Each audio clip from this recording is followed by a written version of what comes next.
¿Qué está pasando? Buenas noches, Jennifer. Buenas noches. Muchas gracias por la invitación. En principio, queríamos saber qué está pasando con los temas de salud mental. Es algo que conversamos de manera recurrente en el programa porque nos damos cuenta que muchas veces cuando hablamos pues de sistema sanitario, de la salud de las personas, la gente suele abordar solamente el ámbito físico cuando el emocional es básicamente el quid del asunto de todo lo que estamos viendo pues en nuestra sociedad. ¿Qué está pasando con la salud mental en nuestro país, señorita Caicho? Bueno, lamentablemente nuestra salud mental está siendo desatendida, ¿no? En todos los ámbitos, en el ámbito de salud sobre todo. Si bien es cierto, se atiende al enfermo, al paciente o al diagnóstico, más no se entiende al paciente, a la persona, ¿no? La persona es a la que hay que intervenir y ella pues obviamente es también emociones, ¿no? Y lamentablemente nuestro sistema no está interviniendo como debería ser, no se nos está de repente visualizando como una entidad importante, yo creo que hasta preponderante en la intervención de salud, ¿no? Y es por ello que obviamente nuestra sociedad, por una de las razones, que nuestra sociedad está pues colmada de mucha violencia, de mucha problemática en general, pero la violencia es un factor muy, muy importante que hoy en día lo estamos visualizando mucho más. Lamentablemente ya en casos muy, muy difíciles, ¿no? Como fallecimientos u otras cosas. Ahora, otras situaciones. Imaginamos que también la situación de confinamiento y la situación pues que hemos estado atravesando en pandemia ha revelado muchos gatilladores en situaciones, en personas pues que estaban de alguna manera ya atravesando problemas de salud mental y que de alguna manera el día a día enmascara, ¿no?, estas situaciones que en situación bajo estrés terminan pues demostrándose. Así es, en realidad la población ha estado, bueno, esta pandemia, antes de la pandemia, la población estaba muy acostumbrada ya a una vida social, externa a la casa. Muchas de las personas, de las familias enteras, tenían espacios lúdicos, sociales, muy amplios, ¿no? Claro. Estaba muy acostumbrado a la vida social, externa a la casa. Al llegar la pandemia, más bien lo que hace esta pandemia es retirarnos todos a casa, estar dentro de casa y presionarnos a convivir entre nosotros como en realidad ya habíamos dejado de hacerlo, ¿no? Y entonces ha hecho, creo que esta pandemia en el mundo entero, lo que ha hecho es básicamente activar lo que estaba de pronto dormido o lo que se estaba canalizando mediante las actividades sociales, ¿no? Al no tener esto, al perder esta situación tan importante en el cual se ha enfrascado las familias, las personas, pues definitivamente ha habido una implosión, un interior en el hogar y hemos entendido que no sabíamos convivir entre familia. ¿Y qué dice la data o la información que ustedes han podido recoger? Porque, digamos, la cifra es bastante elocuente, ¿no? Dice que solamente en el Hospital Sabogal se ha registrado más de 300 atenciones o 300 casos de atenciones psicológicas por el tema de la violencia familiar. ¿Por qué es que se produce estos detonantes en la mayoría de los casos, si es que de repente se puede compilar los casos? Bueno, ahí le voy a hacer una aclaración. Cuando yo di la información que tuvimos en esta última data es que estos 300 casos han sido detectados en salud, en los diversas instituciones de salud de Lima. ¿Ya? Perfecto. No solamente del Hospital Sabogal, sino en toda la red. Exacto, la región. Pero ahora, evidencia un incremento igual.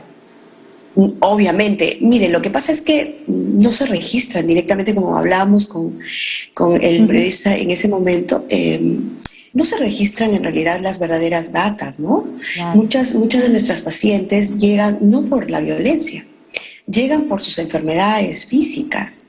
Y ya cuando hacemos la entrevista y hacemos utilizamos los diversos instrumentos que nosotros aplicamos ya en la consulta, es que detectamos que el factor principal por el cual se desarrollan estas enfermedades es por la violencia, es por los constantes hechos de maltrato, violencia, segregación que en casa o incluso en los medios en los ámbitos de trabajo, laborales, sociales, están siendo ellas victimizadas, ¿no? Claro, y algo muy cierto, ¿no? Si es que hemos verificado que hay un incremento y ustedes lo están evidenciando así, ¿cuántos más casos no se denuncian? Es decir, la cifra de repente es mucho más dramática que simplemente la que se está dando.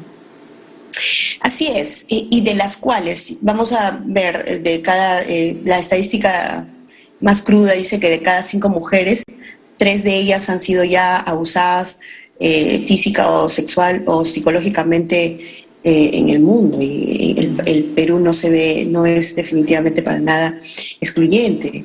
Entonces, de estas 3 mujeres, una se anima a la denuncia, pero lamentablemente nuestros operadores de justicia no recepcionan la denuncia de la manera adecuada, y más bien lo que hacen es culparla, revictimizarla, haciéndole notar que el problema de repente es ella, ¿no? Ajá. O de pronto hacen una denuncia, también el agresor va y denuncia, y lo que hacen es intervenir en una denuncia cruzada. Ya dicen, no, ha habido una violencia mutua, entonces lo vamos a ver como una violencia de ambos. Uh-huh. Entonces hay una desprotección amplia por el cual la mujer lo que hace es definitivamente retroceder en su proceso de denuncia, ¿no? Uh-huh. Ahora, como yo se lo comentaba desde un inicio de esta conversación, nosotros frecuentemente tocamos esos temas de violencia, esos temas en los cuales vemos pues que la sociedad está enferma, y siempre abordamos la situación de ¿qué hacemos pues para evitarlo, ¿no? El tema de la reacción, ¿no? En este caso hablaríamos de que las mujeres denuncien, de que no se queden calladas, o que a la mínima situación en la cual pues ven una señal de agresividad en la pareja, o de repente en una relación pues no se alejen. Pero ¿qué hacemos si es que, o mejor dicho, qué hacemos para evitarlo desde la situación más profunda? Es decir, desde el inicio, ¿cómo conciliamos una familia o un entorno evidentemente saludable? Es más, desde la crianza, me atrevería a decirlo yo. Así es, lo que usted dice es absolutamente importante. La violencia se desarrolla, se fortalece, germina en la familia, ¿no? La intolerancia hoy en día es un factor básico para que se desarrollen niños digamos, con tendencia incluso a la psicopatía. O sea, poca tolerancia a la frustración, el no manejar sus emociones. Y una de las cosas que hacen hoy en día nuestras familias, lamentablemente, es darles absolutamente todo a los hijos. Más bien lo que les enseñan, lamentablemente, no le digo obviamente todos, pero una gran mayoría de familias, es que les enseñan a los hijos a tenerlo todo, en el menor tiempo posible. Claro. ¿Ah? Y ese hecho es lo que le lleva a los hijos a ser intolerantes, a tener poca capacidad de espera, poca capacidad de tolerancia al otro, ¿no? Entonces, ese es un factor básico. Por eso es que hoy en día nosotros como psicólogos en realidad somos muy pocos, los psicólogos para lo que necesita la población, y eso es una de las cosas que nosotros buscamos, siempre que se incrementen la cantidad de psicólogos, no solamente en el ámbito de salud, sino también en educación, ¿no? Para trabajar con mucha más fuerza este tema de las pautas de crianza dentro de un clima humano, dentro de un clima de tolerancia, dentro de un clima ético, ¿no?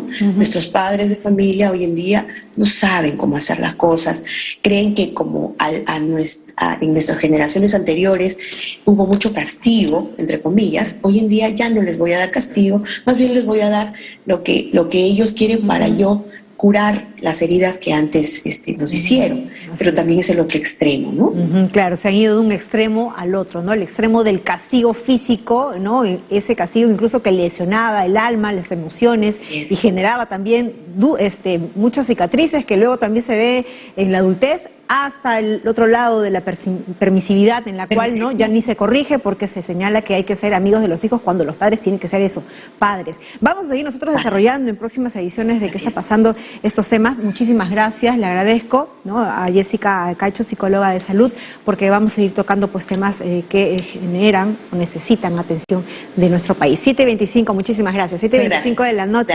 Vamos a hacer ahora una pausa y vamos